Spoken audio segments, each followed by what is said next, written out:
Hello, നമ്മുടെ question paper ഡിസ്കഷൻ്റെ ഭാഗമായിട്ട് വളരെ ഇമ്പോർട്ടൻ്റ് ആയിട്ടുള്ള കുറച്ച് ക്വസ്റ്റ്യൻസ് ആണ് ഇവിടെ നമ്മൾ എന്ത് ചെയ്യുന്നത്, ഡിസ്കസ് ചെയ്യുന്നത്. അപ്പോൾ അതിൽ ഒന്നാമത്തെ ചോദ്യം ആക്ടിവിറ്റി 1 ബന്ധപ്പെട്ടതാണ്. നിങ്ങൾ ക്വസ്റ്റ്യൻ നന്നായിട്ട് വായിക്കുക. ഹൈറ്റിൻ്റെ ഒരു ടേബിൾ കൊടുത്തിട്ടുണ്ട്, വിഡത്തിൻ്റെ ഒരു ടേബിൾ കൊടുത്തിട്ടുണ്ട്. അതിൻ്റെ റേഷ്യോ കണ്ടുപിടിക്കാൻ വേണ്ടിയിട്ടാണ് പറയുന്നത്. ചില ടേബിൾസിൽ ഹൈറ്റും വിഡത്തും കൊടുത്തിട്ടുണ്ട്, റേഷ്യോ കാണണം. ചിലതിൽ ഹൈറ്റ് കൊടുത്തിട്ടുണ്ട്, റേഷ്യോ കൊടുത്തിട്ടുണ്ട്, വിഡ്ത്ത് കണ്ടുപിടിക്കണം. ചിലതിൽ ഹൈറ്റ് കൊടുത്തിട്ടില്ല, വിഡ്ത്തും റേഷ്യോയും കൊടുത്തിട്ടുണ്ട്, അപ്പോൾ അത് കണ്ടുപിടിക്കണം. അപ്പോൾ എന്താണോ പറയുന്നത് അതിനനുസൃതമായിട്ട് എന്ത് ചെയ്താൽ മതി, കാര്യങ്ങൾ ചെയ്താൽ മതി. ഒരു കാര്യം നമ്മൾ ആദ്യം മനസ്സിലാക്കുക. ഇവിടെ റേഷ്യോ പറയുന്നത് ഹൈറ്റും അതേപോലെ തന്നെ വിഡ്ത്തും തമ്മിലാണ്. ആദ്യത്തെ ക്വസ്റ്റ്യൻ നോക്കി, ഹൈറ്റ് 5 എന്ന് പറയുന്നുണ്ട്, അതേപോലെ വിഡ്ത്ത് 10 എന്ന് പറയുന്നുണ്ട്. അങ്ങനെയാണെങ്കിൽ റേഷ്യോ എന്താണെന്നാണ് ചോദ്യം. നമുക്കറിയാം ഹൈറ്റ് 5 വിഡ്ത്ത് 10 ആണെങ്കിൽ അതതിൻ്റെ ബേസിക് റേഷ്യോ അല്ല, തന്നിരിക്കുന്ന റേഷ്യോ ആണ്. അതിനെ ലീസ്റ്റ് ഫോമിലോട്ടേക്ക് കൺവേർട്ട് ചെയ്യണം. അങ്ങനെയാണെങ്കിൽ 2ഉം 5ഉം 10ഉം രണ്ട് നമ്പേഴ്സിനെ നമുക്ക് 5 കൊണ്ട് എന്ത് ചെയ്യാൻ പറ്റും, ഡിവൈഡ് ചെയ്യാൻ പറ്റും. അങ്ങനെയാണെങ്കിൽ ഡിവൈഡ് ചെയ്താൽ മതി. ഇപ്പം എന്താ ആൻസർ കിട്ടുക, 5നെ 5 കൊണ്ട് ഹരിച്ചാൽ 1 ഈസ് 2, 10നെ 5 കൊണ്ട് ഹരിച്ചാൽ 2. അപ്പം നമുക്ക് അതിൻ്റെ ഫൈനൽ ആൻസർ കിട്ടി, 1:2 ആണ്. അതിൻ്റെ റേഷ്യോ എന്ന് പറയുന്നത് എന്താണ്, 1:2 ആണ് എന്ന് നമുക്ക് മനസ്സിലാക്കിയെടുക്കാൻ പറ്റും. വളരെ ഫണ്ടമെൻ്റൽ ആയിട്ടുള്ള ചോദിക്കുന്ന ചോദ്യങ്ങളിൽ ഒരു ക്വസ്റ്റ്യൻ ആണത്. ഇതേ റേഷ്യോ തന്നെയാണ് മുകളിൽ എന്ത് ചെയ്തിരിക്കുന്നത്, ഫോളോ ചെയ്തിരിക്കുന്നത്. നിങ്ങൾ നോക്കിയേ, ഹൈറ്റ് ഈസ് ടു വിഡ്ത്ത് കൊടുത്തിട്ടുണ്ട്. അതിൽ ഹൈറ്റ് തന്നിട്ടുണ്ട് 6 ആണ് എന്ന് പറയുന്നുണ്ട്, ഈസ് ടു വിഡ്ത്ത് അറിയില്ല. പക്ഷെ എൻ്റെ റേഷ്യോ നമുക്ക് തന്നിട്ടുണ്ട് അല്ലേ, 3:2 ആണ്. 3:2 ആണ്. അപ്പോൾ നിങ്ങൾ നോക്കി, ഇവിടെ ഇരിക്കുന്ന 3 6 മാറണമെങ്കിൽ 2 കൊണ്ട് ഗുണിക്കണ്ടേ. അപ്പോൾ ഒരു സൈഡിൽ നമ്മൾ 2 കൊണ്ട് ഗുണിച്ചാൽ അടുത്ത സൈഡിലും 2 കൊണ്ട് ഗുണിക്കണം, നിങ്ങൾക്കറിയാം. ഇപ്പോൾ 2 കൊണ്ട് ഗുണിച്ചാൽ 4. അപ്പം അങ്ങനെയാണെങ്കിൽ ഇവിടെയുള്ള വിഡ്ത്ത് എന്താണ് എന്ന് നമുക്ക് പറയാൻ പറ്റും. ഈ പറയുന്ന വിഡ്ത്ത് എന്ന് പറയുന്നത് എത്ര നമുക്ക് കിട്ടുക, 4 എന്ന് പറയുന്ന ആൻസർ നമുക്ക് വളരെ എളുപ്പം എന്ത് ചെയ്യാൻ പറ്റും, കണ്ടുപിടിക്കാൻ പറ്റും. ക്ലിയർ ആണല്ലോ. ഇനി നമ്മളൊന്നും കൂടി അടുത്ത ചോദ്യം അല്ലെങ്കിൽ എന്താ പറയണേന്ന് നോക്കാം. അടുത്ത ക്വസ്റ്റ്യൻ നമ്മളോട് പറഞ്ഞിരിക്കുന്നത് ഹൈറ്റ് ഈസ് ടു വിഡ്ത്ത് എന്ന് പറയുന്നത് 1:2 റേഷ്യോയിലാണ് എന്ന് പറയുന്നുണ്ട് ഇല്ലേ. അതിലെന്താ തന്നിരിക്കണേ, വിഡ്ത്ത് തന്നിരിക്കുന്നുണ്ട്. വിഡ്ത്ത് 4 എന്ന് ഓൾറെഡി പറയുന്നുണ്ട്. വിഡ്ത്ത് 4. നിങ്ങൾ നോക്കി, ഇവിടെയുള്ള 2 4 2 കൊണ്ട് ഗുണിക്കണം. അങ്ങനെയാണെങ്കിൽ ഇവിടെയുള്ള 1നെയും എത്ര കൊണ്ട് ഗുണിക്കണം, 2 കൊണ്ട് ഗുണിക്കണ്ടേ. 1നെ 2 കൊണ്ട് ഗുണിച്ചാൽ ആൻസർ എത്രയാണ്, 2. അപ്പോൾ 2:4 ആണ് വരിക. അപ്പോൾ അതിന് ഹൈറ്റ് എന്ന് പറയുന്നത് എന്താണ്, ഹൈറ്റ് എന്ന് പറയുന്നത് 2 ആണ് എന്നുള്ള ആൻസർ നമുക്ക് കിട്ടും. ക്ലിയർ ആണല്ലോ. ഇത്രയും ക്വസ്റ്റ്യൻസ് ആണ് ഈ ഭാഗത്തുനിന്ന് റേഷ്യോ ആയിട്ട് ബന്ധപ്പെട്ടത്. അപ്പോൾ റേഷ്യോ ആയിട്ട് ബന്ധപ്പെട്ട എല്ലാ ചോദ്യങ്ങളും എന്ത് ചെയ്യണം, വളരെ കൃത്യമായിട്ട് ചെയ്ത് പഠിച്ചെങ്കിൽ മാത്രമേ നമുക്ക് നല്ല രീതിയിലുള്ള മാർക്ക് സ്കോർ ചെയ്യാൻ പറ്റുള്ളൂ. അപ്പോൾ റേഷ്യോൻ്റെ ഫണ്ടമെൻ്റൽ ആയിട്ടുള്ള എല്ലാ കോൺസെപ്റ്റുകളും, അതിൻ്റെ പ്രോപ്പർട്ടീസ് ഉണ്ടെങ്കിൽ എല്ലാ പ്രോപ്പർട്ടീസും കൃത്യമായിട്ട് പഠിക്കണം. അതേപോലെ തന്നെ നോട്ട് ബുക്കിൽ ടെക്സ്റ്റിലും അതേപോലെ തന്നെ നമ്മുടെ നോട്ടിലും ചെയ്തിരിക്കുന്ന എല്ലാ പ്രോബ്ലംസും കൃത്യമായിട്ട് എന്ത് ചെയ്യണം, ചെയ്ത് പഠിക്കണം. ഡിവൈഡ് ചെയ്യുന്ന പ്രോബ്ലംസ്, ഷെയർ ചെയ്യുന്ന പ്രോബ്ലംസ്, എന്തെങ്കിലും ഒരു എമൗണ്ട് ഉണ്ടെങ്കിൽ അത് ഷെയർ ചെയ്യുന്ന പ്രോബ്ലംസ് കൃത്യമായിട്ട് പഠിക്കണം. അതേപോലെ തന്നെയാണ് മെമ്പേഴ്സ്, എത്ര മെമ്പേഴ്സൊക്കെ ഉണ്ട് എന്ന് കണ്ടുപിടിക്കാൻ പറ്റുന്ന ചോദ്യങ്ങളില്ലേ, അതേപോലത്തെ ചോദ്യങ്ങൾ ചോദിക്കും, അത് കൃത്യമായിട്ട് ചെയ്ത് പഠിക്കണം. ടോട്ടൽ മെമ്പേഴ്സ് കാണുന്ന ചോദ്യങ്ങൾ, ടോട്ടൽ മെമ്പേഴ്സ് അല്ലെങ്കിൽ ടോട്ടൽ കൗണ്ട് എത്രയാണ് എന്നൊക്കെ കണ്ടുപിടിക്കാൻ പറയുന്ന ചോദ്യങ്ങൾ, അല്ലെങ്കിൽ സാലറി ഒക്കെ ഷെയർ ചെയ്യാൻ പറയുന്ന ചോദ്യങ്ങൾ, ഇതുമായിട്ട് ബന്ധപ്പെട്ട ഏത് ചോദ്യങ്ങൾ വേണമെങ്കിലും ചോദിക്കാനുള്ള സാധ്യതയുണ്ട്.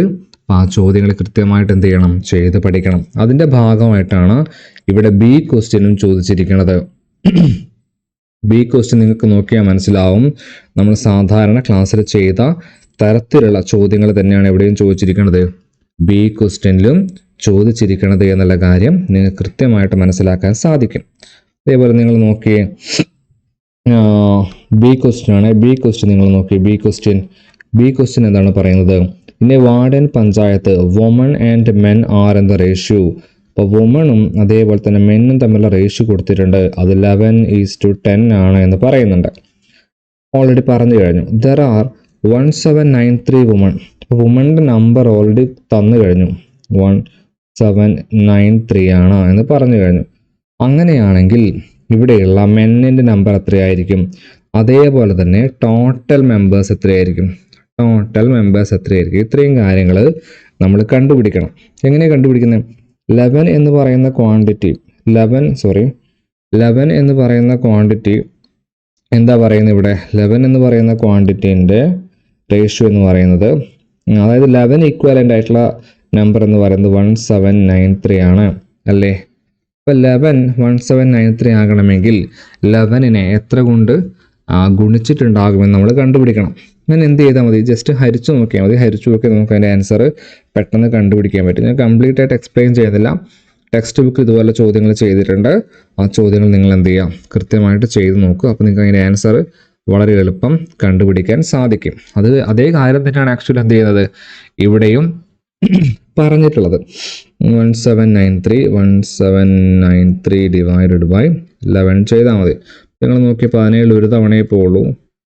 6 ബാക്കി 69 എത്ര ടൈംസ് പോവും? 6 ടൈംസ് പോവും. 66 3 ബാലൻസ് 33 3 ടൈംസ് പോവും. ആൻസർ 163 എന്നാണ് കിട്ടുക.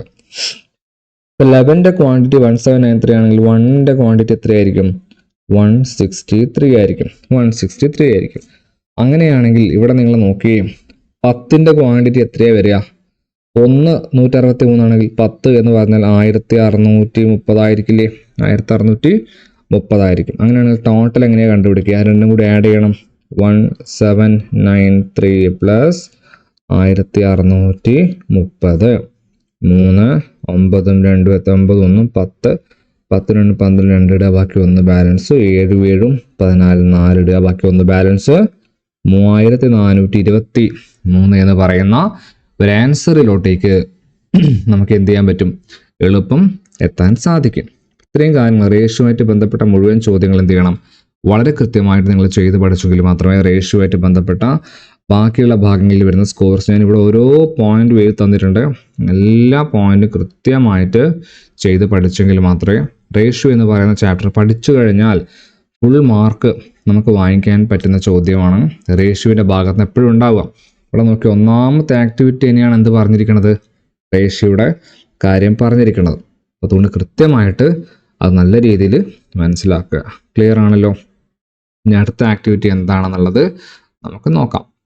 ഇവിടെ പറയുന്ന ആക്ടിവിറ്റി 2 നോക്കി, write the following language in algebra. Algebra എന്ന് ചോദിച്ച ചോദ്യമാണ്. അതായത് കുറച്ച് എന്താ പറയുക ക്വാണ്ടിറ്റീസ് ഒക്കെ ഇവിടെ കൊടുത്തിട്ടുണ്ട്. അതിന് നമ്മൾ എങ്ങോട്ട് മാറ്റി എഴുതണം? ആൾജിബ്രയിലോട്ടേക്ക് മാറ്റി എഴുതണം. വളരെ എളുപ്പമാണ്. തന്നിരിക്കുന്ന ക്വാണ്ടിറ്റി എല്ലാം വളരെ എളുപ്പമുള്ളതാണ്. ഇത്ര എളുപ്പമായിരിക്കില്ല പരീക്ഷയ്ക്ക് വരുന്ന ചോദ്യങ്ങൾ എന്നുള്ള കാര്യം ആദ്യം ആലോചിക്കുക. അപ്പോൾ ആൾജിബ്ര പഠിക്കുമ്പോൾ നമുക്ക് അതിലുള്ള പ്രോപ്പർട്ടീസ് കാര്യങ്ങളെല്ലാം കൃത്യമായിട്ട് പഠിച്ചിരിക്കണം. എല്ലാ പ്രോപ്പർട്ടീസും കൃത്യമായിട്ട് പഠിച്ചിരിക്കണം. ആ പ്രോപ്പർട്ടീനെ നമ്മൾ ആൾജിബ്രയിലേക്ക് എഴുതുന്നത് കൃത്യമായിട്ട് പഠിക്കണം. ആൾജിബ്രയിലേക്ക് എഴുതുന്ന കാര്യങ്ങൾ കൃത്യമായിട്ട് പഠിച്ചെങ്കിൽ മാത്രമേ നമുക്കതിൽ എന്ത് ചെയ്യാൻ പറ്റുള്ളൂ? മാർക്ക് സ്കോർ ചെയ്യാൻ പറ്റുള്ളൂ. അപ്പോൾ പ്രോപ്പർട്ടീസും കൃത്യമായിട്ട് പഠിക്കണം. ആൾജിബ്രയിലേക്ക് മാറ്റി എഴുതുന്ന കാര്യങ്ങളും കൃത്യമായിട്ട് പഠിക്കണം. ടെക്സ്റ്റ് ബുക്കിൽ എക്സ്ട്രാ കുറേ പോയിന്റ്സ് ഉണ്ടാവും. അത്തരം കാര്യങ്ങളൂടെ എന്ത് ചെയ്യുക? പ്രാക്ടീസ് ചെയ്ത് നോക്കുക. ഇവിടെ ഒന്നാമത്തെ കാര്യം പറയുന്നത് വളരെ എളുപ്പമുള്ള കാര്യമാണ്. 0 added to any number gives the same number. ഒരു നമ്പർ ഉണ്ട്, അതിൻ്റെ കൂടെ 0 ആഡ് ചെയ്ത് കഴിഞ്ഞാൽ സെയിം നമ്പർ കിട്ടുന്നു. x + 0 = x. വളരെ എളുപ്പമുള്ള ചോദ്യമാണത്. രണ്ടാമത്തെ ചോദ്യം എന്താ പറഞ്ഞിരിക്കണം നോക്കി. Twice A number subtracted from thrice the number gives the number. അപ്പോൾ ത്രൈസ് എ നമ്പർ എന്ന് പറഞ്ഞാൽ 3 ടൈംസ്, അതായത് 3x. അതിൻ്റെ അകത്ത് എന്ത് കുറച്ചു? Twice A number. ട്വൈസ് എന്ന് പറഞ്ഞാൽ 2 ടൈംസ്, അതേ നമ്പർ. അപ്പോൾ 3xൽ നിന്ന് 2x കുറച്ചാൽ നിങ്ങൾക്കറിയാം x ആണ്. 3 ചക്കയിൽ നിന്ന് 2 ചക്ക പോയാൽ പിന്നെ 1 ചക്കയെ ബാക്കി ഉണ്ടാവുള്ളൂ. അതന്നെ ഇവിടെ പറയുന്ന കാര്യം. 3 ചക്കയിൽ നിന്ന് 2 ചക്ക പോയാൽ പിന്നെ ബാക്കി 1 ചക്കയല്ലേ ഉണ്ടാവുള്ളൂ. അത് തന്നെയാണ് ഇവിടെ കൃത്യമായിട്ട് പറഞ്ഞിരിക്കുന്നത്. അത്രയും കാര്യങ്ങൾ മനസ്സിലാക്കി വെക്കുക. പിന്നെ പറയുന്ന മൂന്നാമത്തെ പോയിന്റ് എന്താണെന്ന് നോക്കി. A number added to a number then the added number subtracted gives the original number എന്നാണ് പറയുന്നത്. മൂന്നാമത്തെ എന്താണ്? കുറച്ച് കൺഫ്യൂഷൻ ആക്കി തോന്നുന്നു. ഒന്നുമില്ല, കാര്യത്തിൽ ഒന്നും ചെയ്യാനൊന്നുമില്ല. നിങ്ങൾ നോക്കിയേ, a number added to a number, ഒരു നമ്പറിൻ്റെ കൂടെ അടുത്ത വേറൊരു നമ്പർ ആഡ് ചെയ്തിട്ടുണ്ട്. Then the added number subtracted. ഇതിന്ന് ആഡഡ് നമ്പർ ആരാ? y ആണല്ലോ. അത് സബ്സ്ട്രാക്ട് ചെയ്യുക, കുറയ്ക്കുക. എന്നിട്ടോ ആൻസർ കിട്ടുക ഒറിജിനൽ നമ്പറാണ്, എക്സ് തന്നെയാണ്. നമുക്ക് ഓൾറെഡി അറിയുന്ന കാര്യമാണ്. കുറച്ചുകൂടി ഭംഗിയിൽ എഴുതിയാൽ മതി. X plus y bracket minus y gives answer x തന്നെയായിരിക്കും. പിന്നെ നേരത്തെ മാറ്റി എഴുതിയ പോലെ പഴയ പോലെ എഴുതി കഴിഞ്ഞാൽ x plus y minus y gives x. കാരണം എന്തുകൊണ്ടാണ്? ഇവിടെയുള്ള ഈ എക്സും ഇവിടെയുള്ള ഈ എക്സും എന്താവും? ക്യാൻസൽ ആവും. ബാക്കി ആര് മാത്രമേ ഉണ്ടോ? വൈ മാത്രമേ ബാക്കി ഉണ്ടാവുള്ളൂ എന്ന് നമുക്ക് എന്ത് ചെയ്യാൻ പറ്റും? കൃത്യമായിട്ട് മനസ്സിലാക്കിയെടുക്കാൻ പറ്റും. അപ്പോൾ ഇതുമായിട്ട് ബന്ധപ്പെട്ട് ഒരുപാട് പ്രോപ്പർട്ടീസ് നമ്മുടെ നോട്ട് ബുക്കിലൊക്കെ ചെയ്താൽ കാണാം. കൃത്യമായിട്ട് ചെയ്ത് പഠിക്കണം. അതുകൊണ്ടാണ് ഞാൻ ഇവിടെ കൃത്യമായിട്ട് ഓൾജിബ്രയുടെ എല്ലാ പ്രോപ്പർട്ടീസും ചെയ്ത് പഠിക്കണം എന്ന് പറയാൻ കാരണം, ഓൾജിബ്രയിൽ നിന്ന് നല്ല രീതിയിലുള്ള ചോദ്യങ്ങൾ ചോദിക്കാനുള്ള സാധ്യത വളരെയധികം എന്താണ് കൂടുതലാണെന്നുള്ള കാര്യം നമുക്ക് മനസ്സിലാക്കിയെടുക്കാൻ പറ്റും. അതാണ് അതിൻ്റെ ആൻസർ എന്ന് പറയുന്നത്. ഓക്കെ, ഇനി പറയുന്നത് എന്താണ്? അടുത്ത ചോദ്യം എന്താണ് പറയുന്നത്? നിങ്ങൾ നോക്കിയേ. Calculate the following using simplest method. Simplest method calculate. ഇവിടെ ഒന്നാമത്തെ പറഞ്ഞിരിക്കുന്ന കാര്യം എന്താണ്? 3 1/2 പ്ലസ് 5 3/4 മൈനസ് 2 1/4 എന്നുള്ളതാണ് ഇവിടുത്തെ ചോദ്യം പറഞ്ഞിരിക്കണം. നിങ്ങൾ നോക്കിയേ, ഇവിടെ 5/4 ഉണ്ട്, 2/4 ഉണ്ട്. നിങ്ങൾക്ക് വളരെ എളുപ്പം കുറക്കാൻ പറ്റുന്ന സാധനങ്ങളെല്ലാം കുറച്ച് എഴുതുക. 5/4 2/4 ഉണ്ട്. ഈ പറയുന്ന മുക്കാലിൽ നിന്ന് കാല് കുറച്ചാൽ ബാക്കി അരയല്ലേ ഉണ്ടാവുള്ളൂ. നിങ്ങൾക്കതറിയാലോ. മുക്കാലിൽ നിന്ന് കാല് കുറച്ചാൽ ബാക്കി എന്തായിരിക്കും ഉണ്ടാവുക? അരയാണ് ഉണ്ടാവുക. അപ്പം ബാക്കി ആ അരയുണ്ടാവും. അതേപോലെ തന്നെ 5-ൽ നിന്ന് 2 കുറച്ചാൽ എന്താണ്? 5-ൽ നിന്ന് 2 കുറച്ചാൽ ബാക്കി 3.5. അപ്പം ആദ്യം ഒരു 3.5 ഇവിടെ ഓൾറെഡി ഇല്ലേ? അപ്പം 3.5 പ്ലസ് അടുത്ത 3.5 കൂട്ടി എത്രയാണ്?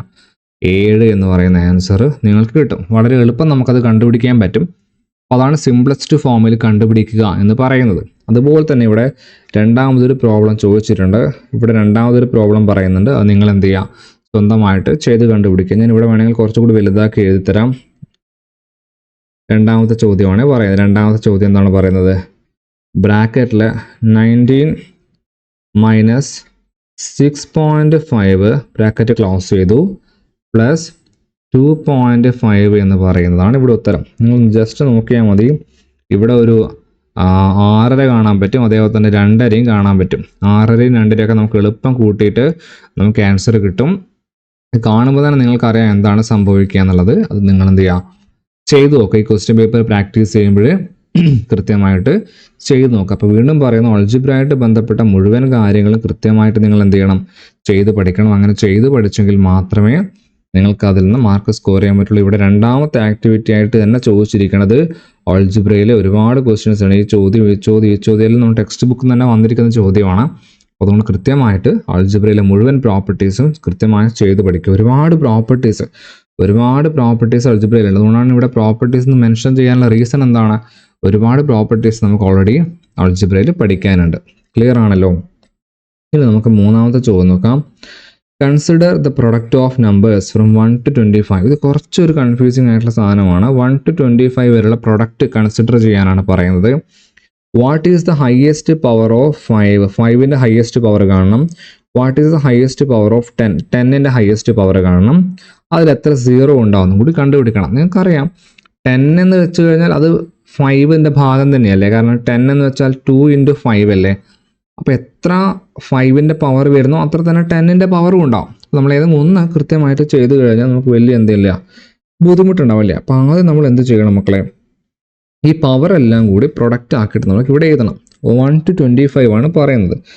1 to 25 വരെയുള്ള കാര്യങ്ങൾ കൃത്യമായിട്ട് നമ്മൾ ഇനി എഴുതണം. നമുക്ക് വെറുതെ ഇവിടെ ഗുണിച്ച് എഴുതി നോക്കാം. 1 into 2 into 3 into 4 into 5 into 6 into 7 into 8 into 9 into 10 into 11 into 12 into 13 into 14 into 15 into 16 ഇവിടെ ഇൻറ്റു ഉണ്ട്, എല്ലാം പ്രൊഡക്റ്റ് അല്ലേ, into 17 into 18 into 19 into 20 into 21 into 22 into 23 into 24 into 25. Clear ആണല്ലോ? ഇത്രയും പ്രൊഡക്റ്റുകൾ നമ്മൾ ഓൾറെഡി മാറ്റി എഴുതി കഴിഞ്ഞിട്ടുണ്ട്.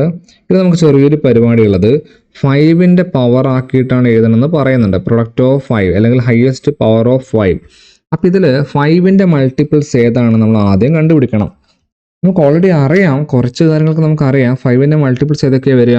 നിങ്ങൾ പറഞ്ഞേ 5, 1 5 5, 2 5 10, 3 5 15, 4 5 20, 5 5 25, 6 5 30, ഇങ്ങനെ കുറേ ഉണ്ട്. പക്ഷേ നമുക്ക് എത്ര വരെ മാത്രമേ വേണ്ടുള്ളൂ മക്കളെ? 25 വരെയുള്ളത് മാത്രമേ വേണ്ടുള്ളൂ. ഇപ്പോൾ 1 മുതൽ 25 വരെ എടുക്കുമ്പോൾ ഇത്രയും മൾട്ടിപ്പിൾസ് ഓൾറെഡി വരുന്നുണ്ട് അല്ലേ? ഇവിടെ മാർക്ക് ചെയ്തൊക്കെ ഇത്രയും മൾട്ടിപ്പിൾസ് വരുന്നുണ്ട്. 5 10 15 20 25. ക്ലിയർ ആണല്ലോ? ഇത് എത്ര നമ്പേഴ്സ് ഉണ്ട് നിങ്ങൾ നോക്കിയേ. 1 2 3 4 5 നമ്പേഴ്സ് ഉണ്ട്. എത്ര നമ്പേഴ്സ് ഉണ്ട്? 5 നമ്പേഴ്സ് ഉണ്ട്. അതവിടെ നിൽക്കട്ടെ. ഇനി അടുത്ത നമ്പർ നമുക്ക് എഴുതാൻ അറിയുന്ന അടുത്ത നമ്പർ 25 അല്ലേ? 1 മുതൽ 25 വരെ അല്ലേ? അപ്പോൾ 25 എടുക്കുമ്പോൾ 25ൻ്റെ നമ്പേഴ്സ് ഏതൊക്കെയാണ്? മൾട്ടിപ്പിൾസ് ഏതൊക്കെയാണ്? 25, അത് കഴിഞ്ഞാൽ 50, പിന്നെ 75. ഇതിങ്ങനെ കണ്ടിന്യൂസ് ആയിട്ട് പോകും. പക്ഷേ നമുക്ക് 1 മുതൽ 25 വരെ എഴുതുമ്പം ഒരു മൾട്ടിപ്പിൾ മാത്രമല്ലേ വരുള്ളൂ. അതാരാണ്?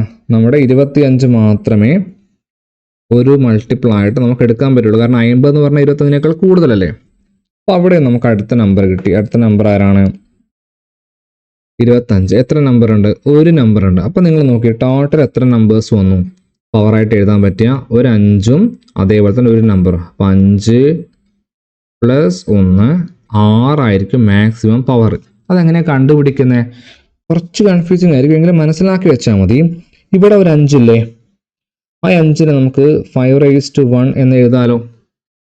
ഇവിടെ 10 ഇല്ലേ? 10ന് നമുക്ക് 2 × 5⁻1 എന്ന് എഴുതാം. കാരണം 2 × 5 10 ആണ്. ഇവിടെ ഒരു 15 ഇല്ലേ? 15നെ 3 × 5⁻1 നമുക്ക് എഴുതാം. ഇവിടെ ഒരു 20 ഇല്ലേ? 20ന് നമുക്ക് എന്ത് എഴുതാം? 4 × 5⁻1 എന്ന് എഴുതാം. ഇവിടെ ഒരു 25 ഇല്ലേ? 25നെ 5⁻2 എന്ന് എഴുതാം. കാരണം 5ൻ്റെ സ്ക്വയർ അല്ലേ 25. ഇനി ഇതെല്ലാം കൂടി കൂട്ടണം. നിങ്ങൾ നോക്കിയേ, ആദ്യത്തെ 5⁻1 5⁻1 രണ്ടാമത്തെ 5⁻1 ഇത് ഇവിടെയുണ്ട് 5⁻1 മൂന്നാമത്തെ 5⁻1 ഇവിടെയുള്ള 5⁻1 നാലാമത്തെ 5⁻1 അഞ്ചാമത്തത് 5⁻2. ഇവിടെ നമ്മൾ പഠിക്കുന്ന ഒരു പ്രോപ്പർട്ടി ഉണ്ട്. ഏതാണ്? x⁻n × x⁻m എന്ന് പറഞ്ഞാൽ അത് x⁻m + n ആണ് എന്ന് പ്രോപ്പർട്ടി പഠിക്കുന്നുണ്ട്. അതേ പ്രോപ്പർട്ടിയാണ് ഇവിടെ കൂട്ടുന്നത്. ഇവിടെ എല്ലാം ബേസ് 5 അല്ലേ? ബേസ് 5 എല്ലാം ഗുണിച്ചു കഴിഞ്ഞാൽ ഇതിൻ്റെ പവർ മാത്രം കൂട്ടി എഴുതിയാൽ മതി. അപ്പം നിങ്ങൾ നോക്കിയേ, 1 2 3 4 4 2 6. അപ്പോൾ 5⁻6 എന്ന് പറയുന്ന ആൻസർ നമുക്ക് കിട്ടും. അപ്പോൾ ഹയസ്റ്റ് പവർ നമ്മൾ എടുക്കുമ്പോൾ ഏറ്റവും വലിയ പവറായിട്ട് വരുന്ന ആരാണ്? 6 ആണ്. 5⁻6 അല്ലേ? അപ്പോൾ 5ൻ്റെ ഏറ്റവും വലിയ പവർ എന്ന് പറയുന്നത് ആര് തന്നെയായിരിക്കും? 6 തന്നെയായിരിക്കും എന്നുള്ള കാര്യം നമുക്ക് ആൻസർ ചെയ്താൻ പറ്റും. What is the highest power of 5 which the product without remainder ഇല്ലാത്ത 5ൻ്റെ ഏറ്റവും വലിയ പവർ എന്ന് പറയുന്നത് എത്രയായിരിക്കും? 6 ആയിരിക്കും. അത് ഈ രീതിയിലാണ് ചെയ്ത് കണ്ടുപിടിക്കേണ്ടത്. കുറച്ച് അധികം ചെയ്യാനുണ്ട്. നമുക്കറിയില്ല പരീക്ഷയ്ക്ക് ചോദിക്കുമോ ഇല്ലയോ എന്നുള്ള കാര്യമൊന്നും നമുക്കറിയില്ല. ചോദിച്ചു കഴിഞ്ഞാൽ നിങ്ങൾ കൃത്യമായിട്ട് എന്ത് ചെയ്യാം? ആൻസർ ചെയ്യാം. ഈ രീതിയിലാണ് അത് ചെയ്യണത്. ഇനി 10ൻ്റെ കേസ് വരുമ്പോഴോ നമുക്ക് ഓൾറെഡി അറിയാം 10 എന്ന് പറയുന്നത് നമ്പർ 2 × 5 അല്ലേ? 5 × 10 അല്ലേ? അപ്പോൾ 5ൻ്റെ മാക്സിമം ഫാക്ടർ എത്രയാണോ വരുന്നത് അത് തന്നെയായിരിക്കും 6ൻ്റെ മാക്സിമം പവർ. മാക്സിമം ഫാക്ടർ അല്ല, മാക്സിമം പവർ. 5ൻ്റെ മാക്സിമം പവർ എത്രയാണ് വന്നത്? 6 ആണ് വന്നത്. അപ്പോൾ 10ൻ്റെയും മാക്സിമം വരാൻ സാധ്യതയുള്ള പവർ എന്ന് പറയുന്നത് എത്ര തന്നെയായിരിക്കും? 6 തന്നെയായിരിക്കും എന്നുള്ള കാര്യം മനസ്സിലാക്കി വെച്ചാൽ മതി. അതായത് 10⁻2 എത്ര വരും? 10⁻6 എന്നുള്ള ആൻസർ നമുക്ക് കിട്ടും. അതിൻ്റെ പവർ എത്രയാണ്? 6 ആണ്. ഇതിൻ്റെ ചോദ്യം ഹൗ മെനി സീറോസ്, എത്ര സീറോസ് വരും ഡസ് ദ പ്രൊഡക്റ്റ് ആൻഡ്? 10⁻6 എത്ര സീറോസ് വരും? 6 സീറോസ് വരും. 6 പൂജ്യം ഉണ്ടാവും. 10 കഴിഞ്ഞിട്ട് നമ്മൾ എഴുതുമ്പോൾ വീണ്ടും എത്ര പൂജ്യം വരും? 5 പൂജ്യം കൂടി ഉണ്ടാവും. അതായത് ടോട്ടൽ 6 പൂജ്യം ഉണ്ടാവും. How many zeros does the product end with? 6 പൂജ്യം. 1 2 3 4 5 6 പൂജ്യം ഉണ്ടാവും. കാരണം എന്തുകൊണ്ടാണ്? 10⁻6 അല്ലേ? അപ്പോൾ എത്ര പൂജ്യം വേണം? അത് ജസ്റ്റ് ആലോചിച്ച് നോക്കിയാൽ മതി നിങ്ങൾ. 10⁻2 എന്ന് പറഞ്ഞാൽ നിങ്ങൾ ജസ്റ്റ് ആലോചിക്കുന്നുണ്ടെങ്കിൽ നിങ്ങൾക്ക് അതിൻ്റെ ആൻസർ വളരെ കൃത്യമായിട്ട് കിട്ടും. 10⁻2 എന്ന് വെച്ചാൽ എത്ര പൂജ്യം? 10⁻2 100 അല്ലേ? അപ്പോൾ 2 പൂജ്യം ഉണ്ടാവും. 10⁻3 എന്ന് വെച്ചാലോ 1000 അല്ലേ? അപ്പോൾ എത്ര പൂജ്യം ഉണ്ടാവും? 3 പൂജ്യം ഉണ്ടാവും. അപ്പോൾ 10⁻6 എന്ന് വെച്ചാൽ എത്ര പൂജ്യം ഉണ്ടാവും? 1 2 3 4 5 6 പൂജ്യം ഉണ്ടാവും എന്നുള്ള കാര്യം എന്ത് ചെയ്താൽ മതി? മനസ്സിലാക്കി വെച്ചാൽ മതി. കുറച്ചൊരു കൺഫ്യൂസിങ് ആയിട്ടുള്ള കാര്യമാണ്. നമ്മൾ ടെക്സ്റ്റ് ബുക്കിൽ അത് കൃത്യമായിട്ട് ഓരോ ഭാഗത്ത് ചാപ്റ്ററിൻ്റെ അവസാനം ഈ പ്രൊഡക്റ്റുമായിട്ട് ബന്ധപ്പെട്ട കാര്യങ്ങൾ 2ൻ്റെ മാക്സിമം ഫാക്ടർ എത്രയാണ്, 2ൻ്റെ മാക്സിമം ഫാക്ടർ എത്രയാണ്, അത് 2⁻11 ആണ് വരിക. അതേപോലെ തന്നെ 5ൻ്റെ മാക്സിമം ഫാക്ടർ എത്രയാണ് എന്നുള്ള കുറച്ച് ക്വസ്റ്റ്യൻസ് നമ്മൾ ടെക്സ്റ്റ് ബുക്കിലുണ്ട്. ആ ക്വസ്റ്റ്യൻസ് ഈ പറഞ്ഞ രീതിയിൽ കൃത്യമായിട്ട് എന്ത് ചെയ്യുക? പ്രാക്ടീസ് ചെയ്ത് നോക്കുക. ഇത് കുറച്ച് ടഫായിട്ടുള്ള കാര്യമാണെങ്കിലും ചോദിച്ചു കഴിഞ്ഞാൽ നമുക്ക് ടഫാണ് എന്ന് പറഞ്ഞിരിക്കാൻ പറ്റത്തില്ലല്ലോ. കൃത്യമായിട്ട് എന്ത് ചെയ്യണം? ഇത്തരം ചോദ്യങ്ങൾ പ്രാക്ടീസ് ചെയ്യാം. ഓക്കെ, ഇനി ഈ ഒരു ചോദ്യം നമുക്ക് നോക്കാം. ഇത് നിർബന്ധമായിട്ട് എനിക്ക് തോന്നുന്നു വരാൻ സാധ്യതയുള്ള ഏറ്റവും കൂടുതൽ സാധ്യതയുള്ള ചോദ്യമാണ് ഇത്തരത്തിലുള്ള ക്വസ്റ്റ്യൻസ് എന്ന് പറയുന്നത്. അതായത് ഏതെങ്കിലും ഒരു പവർ ആദ്യം തരും. ഇവിടെ 15 3 അല്ല കേട്ടോ, 15 ക്യൂബ് എന്നാണ്. 15⁻³ എന്ന് പറയുന്നത് 3375 ആണ് എന്ന് ഓൾറെഡി പറയുന്നുണ്ട്. അങ്ങനെയാണെങ്കിൽ 1.5 ക്യൂബ് എത്ര? 1.5 ക്യൂബ് എത്ര എന്നുള്ളതാണ് ചോദ്യം. 1.5 ക്യൂബ് എന്ന് പറഞ്ഞാൽ 1.5 ഇൻറ്റു 1.5 ആണ് നമുക്ക് ഓൾറെഡി അറിയാം. ഇവിടെ എത്ര ഡെസിമൽ ഉണ്ട്? 1 ഡെസിമൽ ഉണ്ട്. ഇവിടെ 1 ഡെസിമൽ ഉണ്ട്. ഇവിടെ 1 ഡെസിമൽ ഉണ്ട്. അപ്പോൾ ടോട്ടൽ ഗുണനമായതുകൊണ്ട് 3 ഡെസിമൽ ആഡ് ചെയ്യില്ല, 3 ഡെസിമൽ വേണം. പക്ഷേ ഇവിടെ നമ്മൾ നമ്പേഴ്സ് ആക്കി എഴുതുമ്പോൾ നമുക്കറിയാം 15 ഇൻറ്റു 15 വരിക. അതായത് 15 ക്യൂബാണല്ലോ. 15 ക്യൂബ് ഇവിടെ ഓൾറെഡി ക്വസ്റ്റ്യന് തന്നിട്ടുണ്ട്. 3375 ആണ്. 3375 ആണ്. അപ്പോൾ അതിൽ നമ്മൾ എത്ര ഡെസിമൽ ആഡ് ചെയ്താൽ മതി? 3 ഡെസിമൽ വെറുതെ ആഡ് ചെയ്താൽ മതി. 1 2 3 ഇവിടെ വരും. ആൻസർ എത്ര കിട്ടുക? 3.375. ക്ലിയർ ആണല്ലോ? വളരെ എളുപ്പമാണ്. ഇത്തരം ചോദ്യങ്ങൾ മിക്കവാറും ചോദിക്കാൻ ചാൻസ് ഉണ്ട്. അല്ലാണ്ട് 15 ഇവിടെ ഗുണിച്ചിട്ട് 15 ഇൻറ്റു 15 കണ്ടുപിടിക്കുന്നു, എന്നിട്ട് അതിനെ വീണ്ടും 15 കൊണ്ട് ഗുണിക്കുന്നു.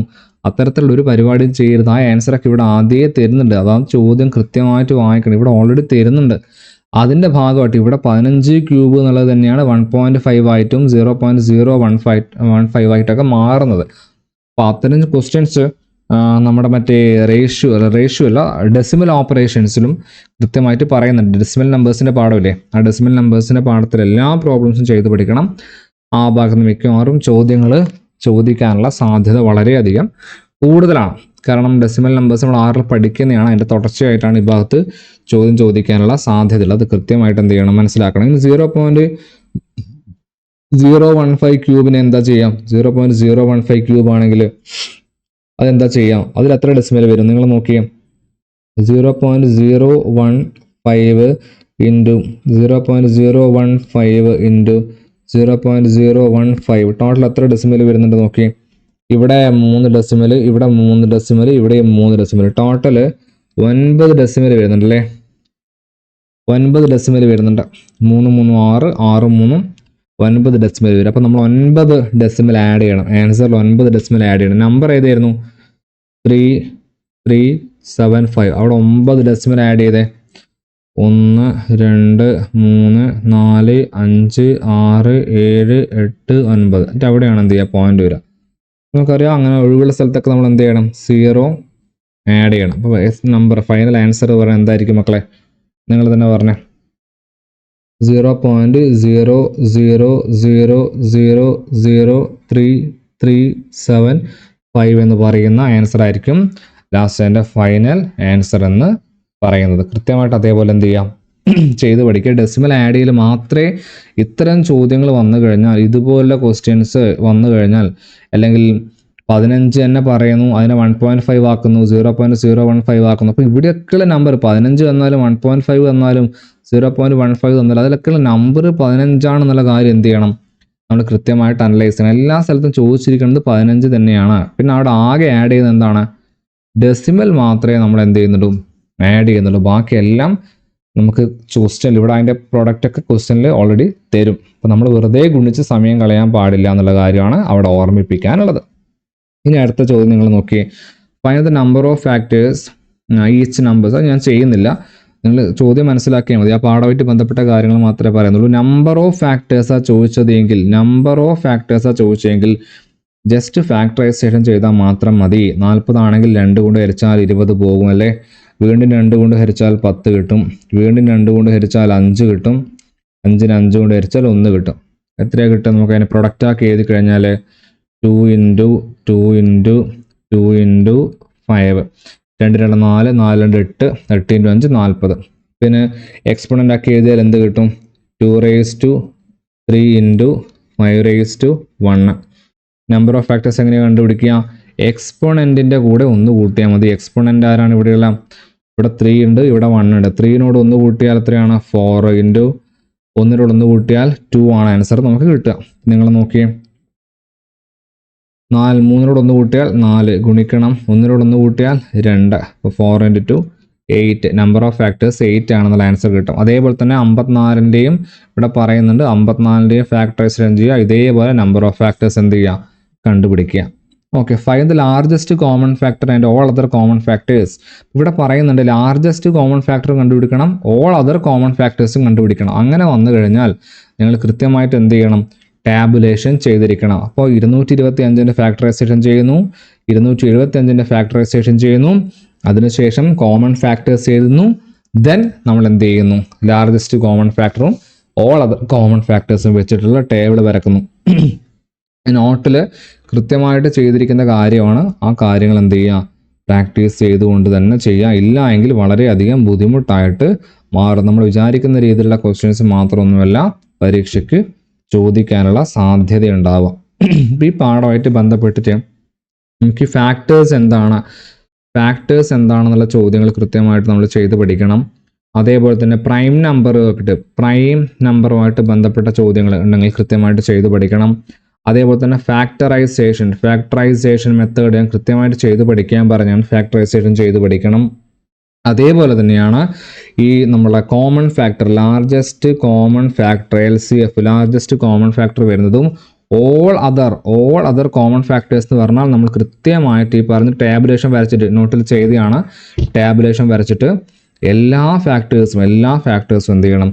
കൃത്യമായിട്ട് കണ്ടുപിടിക്കണം. ഇനി write the given number as A product of prime number. Product of prime number എന്ന് പറഞ്ഞാലോ, പ്രൊഡക്റ്റ് ഓഫ് പ്രൈം നമ്പർ എന്ന് പറഞ്ഞാൽ എന്താ ചെയ്യാം? ഇത് ജസ്റ്റ് ഗുണിച്ച് എഴുതുക, അത് മാത്രം പ്രൊഡക്റ്റ് ഓഫ് പ്രൈം നമ്പർ എന്ന് പറഞ്ഞാൽ 2 ഇൻറ്റു 2 ഇൻറ്റു 2 ഇൻറ്റു 5. ഇതെല്ലാം പ്രൈം നമ്പേഴ്സ് അല്ലേ? അത്രയേ ഉള്ളൂ. അങ്ങനെ പ്രൊഡക്റ്റ് ഓഫ് പ്രൈം നമ്പേഴ്സ് വന്നിട്ടുണ്ടെങ്കിൽ അത്തരം ചോദ്യങ്ങൾ ചോദിച്ചു കഴിഞ്ഞാലും കൃത്യമായിട്ട് അതിന് നമ്മൾ ആൻസർ ചെയ്തിരിക്കണം. ഓക്കെ, ഇത് നമ്മുടെ ട്രയാങ്കിളിൻ്റെ ഭാഗത്ത് നിന്ന് വന്നിരിക്കുന്ന ക്വസ്റ്റ്യൻ ആണ്. നമുക്കറിയാം, ക്ലാസ്സിൽ ഓൾറെഡി പറഞ്ഞതാണ്. ഒരു ട്രയാങ്കിളിൻ്റെ ഏരിയ ജസ്റ്റ് ആ കോൺസെപ്റ്റ് മാത്രം മനസ്സിലാക്കി വെച്ചാൽ മതി. ട്രയാങ്കിളിൻ്റെ ഏരിയ എന്ന് പറയുന്നത് ഹാഫ് BH ആണ്. അതായത് half into base into height ആണ്. അപ്പോൾ എന്താണ് ബേസ്, എന്താണ് ഹൈറ്റ് എന്നുള്ള കാര്യം ഞാൻ ക്ലാസ്സിൽ പറഞ്ഞിട്ടുണ്ട്. ഒരു ട്രയാങ്കിൾ എടുക്കുവാണെങ്കിൽ ആ ട്രയാങ്കിൾ ഇരിക്കുന്ന ഭാഗമില്ല, അതാണ് അതിൻ്റെ ബേസ്. ആ ട്രയാങ്കിളിൻ്റെ ടോട്ടൽ ഉയരമാണ് അതിൻ്റെ ഹൈറ്റ് എന്ന് പറയുന്നത്. ട്രയാങ്കിൾ എങ്ങനെ ഇരുന്ന് കഴിഞ്ഞാലും അതിൻ്റെ ഹൈറ്റും അതേപോലെ തന്നെ ബേസും നമുക്ക് കണ്ടുപിടിക്കാൻ പറ്റണം. ഇപ്പോൾ ഈ ഒരു ചിത്രം നിങ്ങൾ നോക്കിയേ, ഇതിൽ ട്രയാങ്കിൾ ഇങ്ങനെയാണ് ട്രയാങ്കിൾ ഇരിക്കുന്നത്. അപ്പോൾ നിങ്ങൾ നോക്കിയാൽ മതി, അതിൻ്റെ ബേസ് ഇവിടെ ഓൾറെഡി തന്നിട്ടുണ്ട്, 6 സെൻറ്റിമീറ്റർ ആണ് എന്ന് പറയുന്നുണ്ട്. അതിൻ്റെ ഹൈറ്റും കൊടുത്തിട്ടുണ്ട്, അത് 3 സെൻറ്റിമീറ്റർ ആണ് എന്ന് പറയുന്നുണ്ട്. അപ്പോൾ നിങ്ങൾക്ക് കിട്ടേണ്ട ബേസും ഇവിടെയുണ്ട്, ഹൈറ്റും ഇവിടെയുണ്ട്. ഇങ്ങനെയാണെങ്കിൽ നിങ്ങൾക്ക് ആ ഇക്വേഷനിൽ കൊടുത്തു കഴിഞ്ഞാൽ വേഗം ആൻസർ കിട്ടും. അതിൻ്റെ ഏരിയ എന്ന് പറയുന്നത് half into base into height ആയിരിക്കും. Area is equal to half into base എത്രയാണ് ഇവിടെ പറയുന്നുണ്ട്, ബേസ് 6 ആണ്, 6 ഇൻറ്റു ഹൈറ്റ് എത്രയാണ്, 3 ആണ് എന്ന് കൃത്യമായിട്ട് പറയുന്നുണ്ട്. എത്ര ആൻസർ കിട്ടുക? 6 ഇൻറ്റു 3 എത്രയാണ്? 18 ഡിവൈഡഡ് ബൈ 2 എത്രയാണ്? 9 എന്ന് പറയുന്ന ആൻസറിലേക്ക് നിങ്ങൾക്ക് കൃത്യമായിട്ട് എത്തിച്ചേരാൻ സാധിക്കും. ഇനി ഇതിലൊരു കൺഫ്യൂഷൻ ഉണ്ടാക്കുന്ന ചോദ്യമാണ് അടുത്ത ചോദ്യം ചോദിച്ചിരിക്കുന്നത്. ഇവിടെ നിങ്ങൾ നോക്കിയേ, ഈ ഒരു ട്രയാങ്കിൾ കണ്ടോ, ഈ ഒരു ട്രയാങ്കിളിൻ്റെ ബേസ് ഇവിടെ കൊടുത്തിട്ടുണ്ട് 4 സെൻറ്റിമീറ്റർ ആണ്, പക്ഷെ ഇവിടെ ഇങ്ങനെ ഹൈറ്റ് ഡോട്ട് ഇട്ടിട്ടാണ് കൊടുത്തത്. അതുകൊണ്ട് കുഴപ്പമില്ല. ഈ ട്രയാങ്കിളിന്റെ മാക്സിമം പോസിബിൾ ഹൈറ്റ് അല്ല ഈ പോയിന്റ് എന്ന് പറയണത്. അപ്പൊ അതിന്റെ ഹൈറ്റ് എന്ന് പറയുന്നത് ഇവിടെ ഓൾറെഡി മാർക്ക് ചെയ്തിട്ടുണ്ട് 3 സെന്റിമീറ്റർ ആണ്. ക്ലിയർ ആണല്ലോ. അപ്പൊ ഇത്ര ഒരു ചിത്രം വന്നു കഴിഞ്ഞാൽ അതിന് കൺഫ്യൂഷൻ അടിക്കേണ്ട കാര്യമില്ല എന്നാണ് ഞാൻ പറഞ്ഞത്. ഇതിന്റെ ഹൈറ്റ് കൃത്യമായിട്ട് ഇവിടെ കൊടുത്തിട്ടുണ്ട്. ബേസ് കൃത്യമായിട്ട് ഇവിടെ മുതൽ ഇവിടെ വരെയാണ് ഇതിന്റെ ബേസ്. ഇത്രയും ദൂരമാണ് അതിന്റെ ബേസ് ബി. ഇനി ഇതിന്റെ ഹൈറ്റ് എന്ന് പറയുന്നത് ഇതിങ്ങനെ വരച്ചു കഴിഞ്ഞാൽ, അതായത് ഇവിടെ നിന്ന് ഒരു പെർപെൻഡിക്കുലർ ഇങ്ങനെ മേലോട്ടേക്ക് വരച്ചു കഴിഞ്ഞാൽ ഇത്ര വരെയല്ലേ പോവുള്ളൂ. ആ ഹൈറ്റ് ആണ് എടുക്കേണ്ടത്. മാക്സിമം ഹൈറ്റ് എന്നാണ് ഉദ്ദേശിക്കുന്നത്. മാക്സിമം ഹൈറ്റ് ഇവിടെ പറയുന്നത് എത്രയാണ്? 3 സെന്റിമീറ്റർ ആണ്. അപ്പൊ ഇത്തരത്തിലുള്ള ചിത്രം വന്നു കഴിഞ്ഞാൽ നിങ്ങൾ കൺഫ്യൂഷൻ അടിക്കേണ്ട കാര്യമില്ല. ആ ത്രികോണത്തിന്റെ മാക്സിമം ഹൈറ്റ് എത്രയാണ് വരിക? 3 സെന്റിമീറ്റർ ആണ് എന്ന് നമുക്ക് ഓൾറെഡി ചോദ്യത്തിൽ തന്നിട്ടുണ്ട്. അപ്പൊ ഇതേ ഇക്വേഷൻ വെച്ചിട്ട് നമുക്ക് എന്ത് ചെയ്യാൻ പറ്റും? പ്രോബ്ലം സോൾവ് ചെയ്യാൻ പറ്റും. Area is equal to half B H ആണ്. അതായത് half into base into height ആണ്. Area is equal to half into base എത്രയാണ് പറയുന്നത്? 4 ഇൻറ്റു ഹൈറ്റ് എത്രയാണ് പറയണേ? 3. എന്ത് ചെയ്യാൻ പറ്റുക? 4 3 കൊണ്ട് ഗുണിച്ചാൽ 12, 12ന്റെ 2 കൊണ്ട് ഹരിച്ചാൽ 6 എന്നുള്ള ആൻസർ നമുക്ക് എന്ത് ചെയ്യാൻ പറ്റും? കൃത്യമായിട്ട് അതിൻ്റെ ആൻസർ നമുക്ക് ലഭിക്കുന്നതായിരിക്കും. ക്ലിയർ ആണല്ലോ. ഇതാണ് ട്രയാങ്കിളുമായിട്ട് ബന്ധപ്പെട്ട് ചോദിച്ചിട്ടുള്ള ചോദ്യം. അതിൻ്റെ കൃത്യമായിട്ടുള്ള കോൺസെപ്റ്റുകൾ നമുക്ക് അടുത്ത ചാപ്റ്ററിൽ പഠിക്കാനുണ്ട്. വളരെ ഡീറ്റെയിൽഡ് ആയിട്ട് പഠിക്കാനുണ്ട്. ഇപ്പം എന്ത് ചെയ്താൽ മതി? അതിൻ്റെ കാര്യങ്ങൾ വളരെ കൃത്യമായിട്ട് മനസ്സിലാക്കി വെച്ചാൽ മതി. ഇനി ആക്ടിവിറ്റി 6 ചോദിച്ചിരിക്കുന്നത് draw A rectangle of perimeter 30 centimetre and sides of length in the ratio 1:2 ആണ്. ഇത് ഓൾറെഡി ക്ലാസ്സിൽ ചെയ്ത പ്രോബ്ലമാണ്, റിപ്പീറ്റ് ചെയ്തല്ല. കോൺസെപ്റ്റ് മാത്രം പറയാം. പെരിമീറ്റർ ആണ് തന്നിരിക്കുന്നത്. അത് ഗിവൺ ആണ്. പെരിമീറ്റർ 30 സെന്റിമീറ്റർ എന്ന് നമ്മളോട് പറയുന്നുണ്ട്. എന്നിട്ട് ഒരു റെക്റ്റാങ്കിൾ വരക്കാനാണ് നമ്മളോട് പറഞ്ഞിരിക്കുന്നത്. അപ്പോൾ നമുക്കറിയാം റെക്റ്റാങ്കിളിൻ്റെ ഓപ്പോസിറ്റ് സൈഡ്സ് എന്തായിരിക്കും? ഈക്വൽ ആയിരിക്കും നമുക്കറിയാം. പെരിമീറ്റർ എന്ന് വെച്ചാൽ എന്താ? ഇത് ചുറ്റുമുള്ള അളവാണ്. ഈ ചുറ്റുമുള്ള അളവാണ് പെരിമീറ്റർ. അതിൻ്റെ റേഷ്യോ ആണ് ഇവിടെ തന്നിരിക്കുന്നത് 1:2 എന്ന് പറയുന്ന റേഷ്യോ. അപ്പോൾ നമ്മൾ ഈ പെരിമീറ്റർ തന്നിട്ട് ശ്രദ്ധിക്കണേ, പെരിമീറ്റർ തന്നിട്ടുണ്ട്, റേഷ്യോ തന്നിട്ടുണ്ട്. അപ്പോൾ നിങ്ങൾ ഉടനടി ഈ പെരിമീറ്ററിനെ റേഷ്യോയിൽ ഡിവൈഡ് ചെയ്യാൻ നിൽക്കരുത്. കാരണം പെരിമീറ്റർ എന്ന് പറഞ്ഞാൽ ഈ ചുറ്റുമുള്ള അളവാണ് എന്ന് ഞാൻ ഓൾറെഡി പറഞ്ഞു. പക്ഷേ ഈ റേഷ്യോ കാണിക്കുന്നത് സൈഡ് മാത്രമാണ്. ഇത് ഈ ഒരു സൈഡും തമ്മിലുള്ള റേഷ്യോ ആണ് 1:2 എന്ന് പറയുന്നത്. അപ്പോൾ നിങ്ങൾ എന്ത് ചെയ്യണം? പെരിമീറ്റർ 30 ആണെങ്കിൽ അതിന് നേരെ പകുതി എടുക്കുക. അത് എത്രയാ? 15 മാത്രമേ 1:2 എന്ന് പറയുന്ന റേഷ്യോയിൽ ഡിവൈഡ് ചെയ്യാൻ പാടുള്ളൂ. ആ റേഷ്യോ ആണ് ലെങ്ത് ഈസ്റ്റ് വിഡ്ത്തിന്റെ റേഷ്യോ. അപ്പോൾ 15 നമ്മൾ ഡിവൈഡ് ചെയ്താൽ നമുക്ക് എന്ത് ആൻസർ കിട്ടും? നോക്കാം. Length is to width is equal to 1:2. Length width അങ്ങോട്ടും ഇങ്ങോട്ട് മാറി നമുക്ക് പ്രശ്നമൊന്നുമില്ല. ലെങ്ത് ഈസ് ഈക്വൽ ടു 15 ഗുണിക്കണം 1/2 ഒന്നും കൂട്ടിയാൽ 3. അപ്പോൾ ആൻസർ എത്ര കിട്ടുക എന്ന് കണ്ടുപിടിക്കണം. വിഡ്ത്ത് നിങ്ങൾ നോക്കിയേ 15 ഗുണിക്കണം 2 അല്ലേ വരുന്നത്? 2 ടോട്ടൽ റേഷ്യോ 3. എത്ര എൻ്റെ ആൻസർ വരിക? നിങ്ങൾ വേഗം പറഞ്ഞേ. 15 3 എത്ര തവണ പോവും? 5 തവണ പോവും. 5 × 1 5. 15 3 എത്ര തവണ പോവും? 5 തവണ പോവും. 5 × 2 10. അപ്പോൾ നിങ്ങൾ വളരെ കൃത്യമായിട്ട് നമുക്ക് ഇവിടെ ആൻസർ കിട്ടും. ഇവിടെ ലെങ്ത് എന്ന് പറയുന്നത് 5 ആയിരിക്കും, വിഡ്ത്ത് എന്ന് പറയുന്നത് 10 ആയിരിക്കും. ഇനി നേരെ തിരിച്ച് വേണമെങ്കിൽ എടുത്താലും പ്രശ്നമൊന്നുമില്ല. കൂടിയ ഭാഗമല്ലേ ലെങ്ത്, അങ്ങനെയൊന്നും ചിന്തിക്കണ്ട. നമുക്ക് ആൻസർ കൃത്യമായിട്ട് കിട്ടിയാൽ മതി. അങ്ങനെ എടുക്കുകയാണെങ്കിൽ അങ്ങനെ എടുത്തോ. ലെങ്ത് ഈസ് ഈക്വൽ ടു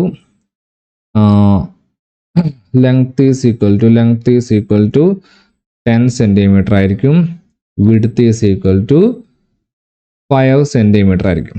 ഇതാണ് എൻ്റെ ആൻസർ ആയിട്ട് കൃത്യമായിട്ട് വരും. ഇത് നമ്മൾ ഇതേ പ്രോബ്ലം, അതായത് പെരിമീറ്റർ തന്നിട്ട് റേഷ്യോ തരുന്ന പ്രോബ്ലം നമ്മൾ ഓൾറെഡി ചെയ്തതാണ്. അത്തരം പ്രോബ്ലംസ് ചെയ്യുമ്പോൾ കൃത്യമായിട്ട് ശ്രദ്ധിക്കണം.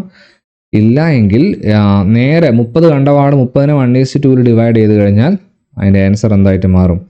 തെറ്റായിട്ട് മാറും. അതിന് നേരെ പകുതി എടുക്കാൻ പാടുള്ളൂ. പെരിമീറ്ററാണ് തന്നതെങ്കിൽ അതിന് നേരെ പകുതി, 30ൻ്റെ പകുതിയാണ് 15. 15നെയാണ് 1:2 എന്ന് പറയുന്ന റേഷ്യോയിൽ ഡിവൈഡ് ചെയ്യേണ്ടത് എന്നുള്ള കാര്യം എന്ത് ചെയ്യണം? മറന്നു പോകാതിരിക്കണം. ക്ലിയർ ആണല്ലോ. With the same perimeter draw another rectangle with sides 2:3 തന്നിട്ടുണ്ട്. ആദ്യം 1:2 ചെയ്തു, പിന്നെ 2:3 തന്നിട്ടുണ്ട്. അത് നിങ്ങൾ ചെയ്തോളുക. Calculate the area of the two triangles which rectangle has a greatest area. ഏരിയ കണ്ടുപിടിക്കാൻ അറിയാമല്ലോ, ലെങ്ത് ഇൻറ്റു വിഡ്ത്ത് ആണ്. ഏരിയ എന്ന് പറഞ്ഞാൽ ലെങ്ത് ഇൻറ്റു വിഡ്ത്ത് ആണ്, നിങ്ങൾക്ക് ഓൾറെഡി അറിയാം. അതിൻ്റെ ഇക്വേഷൻ ഞാൻ പറയുന്നില്ല.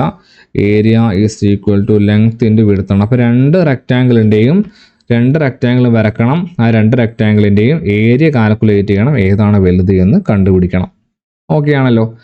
ഇനി ഇവിടെ ആക്ടിവിറ്റി 7 നിങ്ങൾ നോക്കുക. ആക്ടിവിറ്റി 7 ക്ലാസ്സിൽ നമ്മൾ ഓൾറെഡി ഡിസ്കസ് ചെയ്ത ടൈപ്പ് ഓഫ് ക്വസ്റ്റ്യൻസ് തന്നെയാണ് ആക്ടിവിറ്റി 7 ചോദിച്ചിരിക്കുന്നത്. ആ ചോദ്യം നിങ്ങൾ കൃത്യമായിട്ട് വായിച്ച് നോക്കുക. Calculate 5/1/2 divided by 64 as a power of 2. പവറിൻ്റെ 2 അല്ലെങ്കിൽ 2ൻ്റെ പവറായിട്ട്, പവർ ഓഫ് 2 എന്നാണ്, 2ൻ്റെ പവറായിട്ട് എങ്ങനെയാണ് എഴുതുക എന്നുള്ളതാണ് ഇവിടുത്തെ ചോദ്യം. അപ്പം അങ്ങനെ വന്നു കഴിഞ്ഞാൽ നിങ്ങൾ കൃത്യമായിട്ട് മനസ്സിലാക്കിയേക്കണം, പവർ ഓഫ് 2 എന്നാണ് പറയുന്നത്. അപ്പോൾ എന്തായാലും ഫാക്ടറൈസേഷൻ ചെയ്യണം. കാരണം പവർ കണ്ടുപിടിക്കണമെങ്കിൽ ഫാക്ടറൈസേഷൻ ചെയ്യാതെ വേറെ വഴികളൊന്നും ഇല്ല എന്നുള്ള കാര്യം കൃത്യമായിട്ട് നമുക്കറിയാം. അപ്പോൾ ഇതിൽ 7ാമത്തെ ചോദ്യമാണ് ചെയ്യുന്നത്. 7ാമത്തെ ക്വസ്റ്റ്യൻ ആണ് നിങ്ങൾ എടുക്കുന്നത്. അതിൽ 5/1/2 ഡിവൈഡഡ് ബൈ 64 ഇതിനെ 2ൻ്റെ പവറാക്കിയിട്ട് 2x എന്തോ ഉത്തരമാണ്, 2 എന്ന് പറയുന്ന രീതിയിൽ നമുക്ക് അതിൻ്റെ ആൻസർ കണ്ടുപിടിക്കണം. അതിനൊരു മാർഗ്ഗമേ ഉള്ളൂ, ഫാക്ടറൈസേഷൻ ചെയ്യാന്നുള്ളതാണ്. 512 ഫാക്ടറൈസേഷൻ ചെയ്യുക. കൃത്യമായിട്ട് ഫാക്ടറൈസേഷൻ ചെയ്താൽ എത്ര ആൻസർ കിട്ടുക? ഫാക്ടറൈസേഷൻ 2 കൊണ്ട് ചെയ്യാം. 2 കൊണ്ട് ചെയ്യുമ്പോൾ എത്ര ആൻസർ കിട്ടും? 256 കിട്ടും. വീണ്ടും 2 കൊണ്ട് ചെയ്യുമ്പോൾ 128 കിട്ടും. വീണ്ടും 2 കൊണ്ട് ചെയ്യുമ്പോൾ 64 കിട്ടും. വീണ്ടും 2 കൊണ്ട് ചെയ്യുമ്പോൾ 32 കിട്ടും.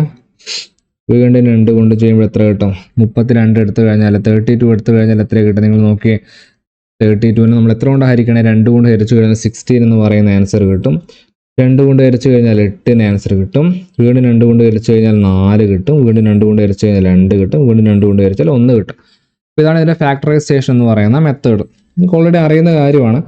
അപ്പോൾ എത്ര 2 ഉണ്ട് നോക്കിയേ, ഇവിടെ എത്ര 2 വരുന്നുണ്ട് നോക്കി നിങ്ങൾ, എത്ര 2 വരുന്നുണ്ട്?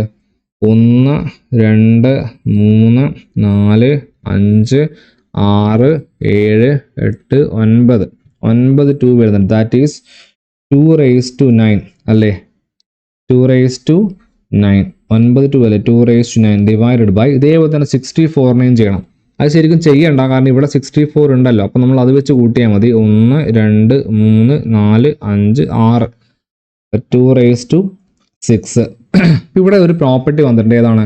x⁻m ഡിവൈഡഡ് ബൈ x⁻n എന്ന് വെച്ചാൽ x⁻m മൈനസ് n ആണ് എന്ന് നമ്മൾ പഠിച്ചിട്ടുണ്ട്. ആ പ്രോപ്പർട്ടിയാണ് ഇവിടെ നമ്മൾ അപ്ലൈ ചെയ്യുന്നത്. ഇവിടെ നോക്കി 2�9 ഡിവൈഡ് ബൈ 2�6 എന്ന് വെച്ചാൽ 2�9 - 6 ആണ്, അതായത് 2�3 ആണ് എന്ന് കിട്ടും. മനസ്സിലായോ? അതാണ് പവർ ഓഫ് 2 എന്ന് പറയുന്നത്. ക്വസ്റ്റ്യൻ കൃത്യമായിട്ട് പറയുന്നുണ്ട് പവർ ഓഫ് 2 2ൻ്റെ പവർ ആക്കിയിട്ട് എഴുതണം. അതാണ് 2ൻ്റെ പവർ 2�3 എന്ന് പറയുന്ന ആൻസറിലോട്ടേക്ക് നമുക്ക് എത്താൻ പറ്റും. ക്ലിയർ ആണല്ലോ? ഇതേപോലത്തെ ചോദ്യം തന്നെയാണ് ഇവിടെ ചോദിച്ചു. കണ്ടോ, 2⁻10 as a power of 2 half of 2⁻10. ഇതിന് മുന്നേ പറഞ്ഞാണ് 2⁻10ൻ്റെ പകുതി എത്രയാണ് എന്നാണ് ഇവിടുത്തെ ചോദ്യം. 2⁻10ൻ്റെ പകുതി. അപ്പോൾ നിങ്ങൾ നോക്കിയാൽ മതി, 2⁻10ൻ്റെ പകുതി വെച്ച് 2 കൊണ്ട് ഹരിക്കണം. ഇവിടെയും പ്രോപ്പർട്ടിയാണ് x⁻m ഡിവൈഡഡ് ബൈ x⁻n എന്ന് വെച്ചാൽ x⁻m മൈനസ് n ആണ്. അപ്പോൾ നിങ്ങൾ നോക്കിയേ, 2⁻10 മൈനസ് 2⁻1 അല്ലേ? 1, അതായത് 2⁻9 എന്നുള്ള ആൻസർ കിട്ടും. അപ്പോൾ നിങ്ങൾ 2⁻10ൻ്റെ പകുതി ചോദിച്ചു കഴിഞ്ഞാൽ അതിൻ്റെ ആൻസർ 2�5 എന്ന് വെക്കരുത്. അത് തെറ്റായിട്ടുള്ള ആൻസർ ആണ്. കറക്റ്റായിട്ടുള്ള ആൻസർ എന്താണ്? 2�9 ആണെന്നുള്ള കാര്യം കൃത്യമായിട്ട് മനസ്സിലാക്കി വെച്ചേക്കുക. ക്ലാസ്സിൽ ഇതിൻ്റെ 4ൻ്റെ പവർ വെച്ചിട്ട് 4⁸ എങ്ങാണ്ട് ചെയ്തിട്ടുണ്ട്.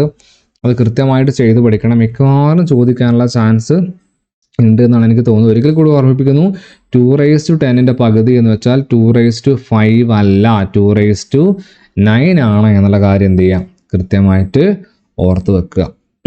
ക്ലിയർ ആണല്ലോ മക്കളെ? ഇത് നമ്മുടെ ക്ലാസ്സിൽ ഡിസ്കസ് ചെയ്ത പ്രോബ്ലം തന്നെയാണ്. ഇതിൻ്റെ പല ടൈപ്പ് ക്വസ്റ്റ്യൻസ് വരാൻ ചാൻസ് ഉണ്ട്. If p is a prime number how many factors does p⁻x? p⁻xന് എത്ര നമ്പർ ഓഫ് ഫാക്ടേഴ്സ് ഉണ്ടാവും? നമ്പർ ഓഫ് ഫാക്ടേഴ്സ് ഉണ്ടാവും എന്നാണ് ചോദ്യം. നമുക്കറിയാം നമ്പർ ഓഫ് ഫാക്ടേഴ്സ് എന്ന് വെച്ചാൽ എക്സ്പോണൻറ്റിൻ്റെ കൂടെ ഒന്ന് കൂട്ടിയാൽ മതി. ഇവിടെ p⁻x എന്ന് പറയുമ്പോൾ അവിടുത്തെ എക്സ്പോണൻറ്റ് x അല്ലേ, അതിനോട് ഒന്ന് കൂട്ടണം. അങ്ങനെയാണെങ്കിൽ നമ്പർ ഓഫ് ഫാക്ടേഴ്സ് എന്ന് പറയുന്നത് എത്രയായിരിക്കും? എക്സ് പ്ലസ് 1 ആയിരിക്കും അതിൻ്റെ ആൻസർ എന്ന് പറയുന്നത്. എപ്പോഴും ഓർത്ത് വെക്കുക. ഇപ്പം ഇങ്ങനൊരു ചോദ്യം വന്നു കഴിഞ്ഞാൽ 2 raised to 9 അതിന് എത്ര ഫാക്ടേഴ്സ് ഉണ്ട്? ഒന്നും ചെയ്യണ്ട, എക്സ്പോണൻറ്റിൻ്റെ കൂടെ 1 കൂട്ടിയാൽ മതി. 9 + 1 10 ഫാക്ടേഴ്സ് ഉണ്ടാകും നമുക്ക് പറയാൻ പറ്റും. അപ്പോൾ എപ്പോഴും മനസ്സിലാക്കി വെച്ചേക്കുക, നമ്മളോട് നമ്പർ ഓഫ് ഫാക്ടേഴ്സ് ആണ് ചോദിച്ചതെങ്കിൽ ഇവിടെ നിങ്ങൾ നോക്കി, P is a prime number, how many factors that P raise to എക്സിന് എത്ര ഫാക്ടേഴ്സ് ഉണ്ടാവും? പ്രൈം നമ്പർ ആയിരിക്കണേ. ഇവിടെ 2 ഒരു പ്രൈം നമ്പർ ആയതുകൊണ്ടാണ് 2 raised to 9-ന് 9 + 1 എടുത്തിട്ട് 10 ഫാക്ടേഴ്സ് എന്ന് പറഞ്ഞത്. പ്രൈം നമ്പർ ആയിരിക്കണം. മിക്കവാറും പ്രൈം നമ്പർ ചോദിക്കുള്ളൂ, അല്ലാത്ത നമ്പേഴ്സിന് നിങ്ങൾ പഠിക്കുന്നില്ലല്ലോ. അപ്പോൾ അതുകൊണ്ട് പി റേസ് ടു എക്സ് ഒരു പ്രൈം നമ്പർ ആണെങ്കിൽ അതിന് നമ്പർ ഓഫ് ഫാക്ടേഴ്സ് എന്ന് പറയുന്നത് p raise to x plus 1, അതായത് എക്സ് പ്ലസ് 1 മാത്രം. നമ്പർ ഓഫ് ഫാക്ടേഴ്സ് എന്ന് പറയുന്നത് ഈ പറഞ്ഞതുപോലെ എക്സ് പ്ലസ് 1 ആയിരിക്കും. അതായത് എക്സ്പോണൻറ്റിൻ്റെ കൂടെ 1 കൂട്ടിയാൽ മതി. ഇതാ ഇവിടെ കൃത്യമായിട്ട് പറയുന്നുണ്ട്, എക്സ്പോണൻറ്റിൻ്റെ കൂടെ 1 കൂട്ടിക്കഴിഞ്ഞാൽ ഇവിടെ ചെയ്ത് കാണിച്ചിട്ടുണ്ട്, കണ്ട. എക്സ്പോണൻറ്റിൻ്റെ കൂടെ 1 കൂട്ടിക്കഴിഞ്ഞാൽ നമ്പർ ഓഫ് ഫാക്ടേഴ്സ് കിട്ടും. ഇവിടെ ഹൗ മെനി ഫാക്ടേഴ്സ്? 35ന് എത്ര ഫാക്ടേഴ്സ് ഉണ്ടെന്ന് ചോദിക്കുന്നുണ്ട്. അത് നിങ്ങൾ ഫാക്ടറൈസേഷൻ ചെയ്തിട്ട് എന്ത് ചെയ്യുക? കൃത്യമായിട്ട് കണ്ടെത്തുക. അത് ചെയ്യണോ? 35ന് 5 കൊണ്ട് നിങ്ങൾക്ക് ചെയ്യാൻ പറ്റുള്ളൂ. ഞാൻ വേണമെങ്കിൽ ഒന്ന് ചെയ്ത് കാണിച്ചിട്ട്, ഹൗ മെനി ഫാക്ടേഴ്സ് ഡസ് 35ന് എത്ര ഫാക്ടേഴ്സ് ഉണ്ടെന്നുള്ളതാണ് ഇവിടുത്തെ ചോദ്യം ചോദിച്ചിരിക്കുന്നത്. 35ന് എത്ര ഫാക്ടേഴ്സ്, നമ്പർ ഓഫ് ഫാക്ടേഴ്സ് എത്രയാണ് ഉള്ളതാണ് ചോദ്യം. 35 ആണ് നമ്പർ. അപ്പോൾ 35നെ ഫാക്ടറൈസേഷൻ ചെയ്യണം. 5 3 8 ആണ്. അപ്പോൾ 3 കൊണ്ട് പറ്റില്ല, 2 കൊണ്ട് പറ്റില്ല, കാരണം ഈവൺ നമ്പർ ആണല്ലോ, ഓഡ് നമ്പർ അല്ലേ. 3 കൊണ്ട് പറ്റില്ല. അതിനടുത്ത് പ്രൈം നമ്പർ 5 ആണ്. 5 കൊണ്ട് പറ്റും. 5 കൊണ്ട് ഹരിച്ചു കഴിഞ്ഞാൽ 7 5 35 പിന്നെ 7 ആണ് വന്നത്. അപ്പോൾ 7 കൊണ്ടേ ഹരിക്കാൻ പറ്റുള്ളൂ, 1 കിട്ടും. പിന്നെ പ്രൊഡക്റ്റ് ആക്കി എഴുതി കഴിഞ്ഞാൽ എന്ത് കിട്ടും? 35 ഈസ് ഈക്വൽ ടു 5 × 7 എന്ന് കിട്ടും. എക്സ്പോണൻ്റ് ആക്കി എഴുതിയാൽ എന്ത് കിട്ടും? 35 is equal to 5 raised to 1 × 7 raised to 1. Number of factors കണ്ടുപിടിക്കാൻ എന്ത് ചെയ്യണം? എക്സ്പോണൻറ്റിൻ്റെ കൂടെ 1 കൂട്ടണം. എക്സ്പോണൻറ്റിൻ്റെ കൂടെ 1 കൂട്ടിയാൽ എത്ര? നമ്പർ ഓഫ് ഫാക്ടേഴ്സ് ആണ് പറയുന്നത്. നമ്പർ ഓഫ്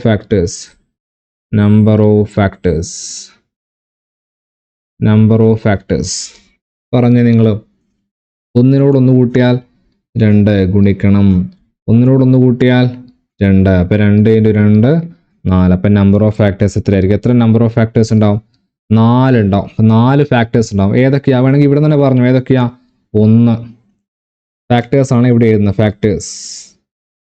ഫാക്ടേഴ്സ് 1, പിന്നെയോ 7, പിന്നെയോ 5, പിന്നെയോ 35. ഇതാ 4 ഫാക്ടേഴ്സ് അല്ലേ നിങ്ങൾ നോക്കി. 1 2 3 4 ഫാക്ടേഴ്സ് ഇവിടെ ഓൾറെഡി കൊടുത്തിട്ടുണ്ട്. ഇപ്പം നമ്പർ ഓഫ് ഫാക്ടേഴ്സ് കണ്ടുപിടിക്കാൻ പറഞ്ഞാൽ ആദ്യം എന്ത് ചെയ്യാം? ഇതേപോലെ ഫാക്ടറൈസേഷൻ നടത്തുക. അതിനുശേഷം എന്ത് ചെയ്യാം? ഈ പറഞ്ഞതുപോലെ എക്സ്പോണൻ്റ് ആക്കിയിട്ട് മാറ്റി എഴുതി വെക്കുക. എക്സ്പോണൻ്റ് ആക്കിയിട്ട് മാറ്റി എഴുതി കഴിഞ്ഞാൽ എന്തുണ്ടാവും? വലിയ പ്രശ്നം ഉണ്ടാവില്ല എന്നുള്ള കാര്യം എന്ത് ചെയ്യാം? കൃത്യമായിട്ട് മനസ്സിലാക്കി വെക്കുക. ഓക്കെ, അപ്പോൾ ഇത്രയും കാര്യങ്ങളാണ് നമുക്ക് പഠിക്കാനുള്ളത്. നമ്മുടെ ചാപ്റ്റേഴ്സിൻ്റെ കാര്യമൊക്കെ നിങ്ങൾക്ക് ഓൾറെഡി അറിയാം. ആ ചാപ്റ്റേഴ്സിൽ പറയുന്ന ഓരോ ഭാഗങ്ങൾ എന്ത് ചെയ്യണം? കൃത്യമായിട്ട് നമ്മൾ ചെയ്ത് പഠിച്ചിരിക്കണം. ചെയ്ത് പഠിക്കേണ്ട വേറെ വഴികളൊന്നുമില്ല. കൃത്യമായിട്ട് പ്രോബ്ലംസ് അനലൈസ് ചെയ്യാം. ടെക്സ്റ്റ് ബുക്കിലെ കൃത്യമായിട്ട് പഠിക്കണം. ടെക്സ്റ്റ് ബുക്കിലെയും അതേപോലെ തന്നെ ടെക്സ്റ്റ് ബുക്കിലെ പ്രോബ്ലംസും അതേപോലെ തന്നെ നോട്ട് ബുക്കിലെ പ്രോബ്ലംസ് കൃത്യമായിട്ട് ചെയ്ത് പഠിച്ചിരിക്കണം. നമ്മൾ ഡെസിമൽ ഓപ്പറേഷൻസുമായിട്ട് ബന്ധപ്പെട്ട പ്രോബ്ലംസ് കൃത്യമായിട്ട് പഠിക്കണം. ലൈക്ക് 0.1 × 0.01 എന്നൊക്കെ ഡിവൈഡ് ബൈ 0.001 ഇങ്ങനത്തെ ചോദ്യങ്ങളുണ്ടല്ലോ. അത്തരം ചോദ്യങ്ങൾ കൃത്യമായിട്ട് ചെയ്ത് പഠിച്ചിരിക്കണം. അതേപോലെ തന്നെ മൾട്ടിപ്പിൾ മൾട്ടിപ്ലിക്കേഷൻ എന്ന പ്രോപ്പർട്ടീസ്, എല്ലാ പ്രോപ്പർട്ടീസും x raised to m divided by x raised to n, അതേപോലെ തന്നെ x raised to m × x raised to n, അങ്ങനത്തെ കുറേ പ്രോപ്പർട്ടീസ് പഠിക്കാനുണ്ട്. അതായത് x raised to m all raised to n അങ്ങനത്തെ പ്രോപ്പർട്ടീസ് കുറേ ഉണ്ട്. അത്തരം പ്രോപ്പർട്ടീസ് കൃത്യമായിട്ട് എന്ത് ചെയ്യാം? ചെയ്ത് പഠിച്ചോളുക. അതേപോലെ തന്നെ അൾജിബ്രയായിട്ട് ബന്ധപ്പെട്ട ഇക്വേഷൻസ് x + y + z എന്ന് പറയുന്നതും x + y + z എന്ന് പറയുന്നത് സെയിം ആയിരിക്കും. അതിൻ്റെ പ്രൂഫ് അടക്കം നമ്മൾ എക്സിനും വൈക്കും സെഡിനൊക്കെ ഓരോ വാല്യൂ കൊടുത്തിട്ട് 2, 3, 4 ഒക്കെ കൊടുത്തിട്ട് നമ്മൾ കൃത്യമായിട്ട് എന്ത് ചെയ്തിട്ടുണ്ട്, ചെയ്ത് പഠിച്ചിട്ടുണ്ട്. അപ്പോൾ ആ രീതിയിൽ തന്നെ കൃത്യമായിട്ട് പ്രാക്ടീസ് ചെയ്യുക. അല്ലാതെ എന്ത് ചെയ്യാൻ പാടില്ല, നമ്മൾ വെറുതെ എന്തെങ്കിലും ചെയ്യുന്നു എന്നുള്ള രീതിയിലുള്ള പരിപാടികളൊന്നും ഉണ്ടാകാൻ പാടില്ല. കൃത്യമായിട്ട് ചെയ്ത് പഠിക്കുക. എപ്പോഴും പറയുന്ന പോലെ പരീക്ഷയ്ക്ക് പോകുമ്പോൾ നമ്മുടെ മുഖം എങ്ങനെയായിരിക്കണം, ഈ രീതിയിലായിരിക്കണം. പരീക്ഷ കഴിഞ്ഞ് വരുമ്പോഴും മുഖം ഇതേ രീതിയിലായിരിക്കണം. അല്ലാതെ എങ്ങനെയാകാൻ പാടില്ല, ഇങ്ങനെ ആകാൻ പാടില്ല. മനസ്സിലായല്ലോ? അതുകൊണ്ട് കൃത്യമായിട്ട് ചെയ്ത് പഠിച്ചേക്കുക. നല്ല രീതിയിൽ എല്ലാ പ്രോബ്ലംസും പ്രാക്ടീസ് ചെയ്യാം. ഓക്കെ, അത്രയും കാര്യങ്ങളുള്ളൂ. സമയം വളരെ ലേറ്റായി. വീഡിയോ കുറച്ച് ലെങ്ത് ഉണ്ട്, പക്ഷെ നിങ്ങളെക്കാൾ ടൈം ഇട്ടിട്ടാണ് ഞാൻ ചെയ്യുന്നത്. ഇപ്പോൾ കറക്റ്റ് ടൈം 12:56, 12:56 AM പുലർച്ചയ്ക്കാണ് ചെയ്യണത്. അപ്പോൾ അതുകൊണ്ട് അതിന് ഞാനിടുന്ന അതേ എഫേർട്ട് നിങ്ങൾ ഇട്ടോളുക. നമുക്ക് ഒരുമിച്ചിട്ട് ഇതേപോലെ ചിരിച്ച് അടുത്ത ക്ലാസ്സിലേക്ക് പോകാം. അപ്പോൾ ശരി, താങ്ക് യു.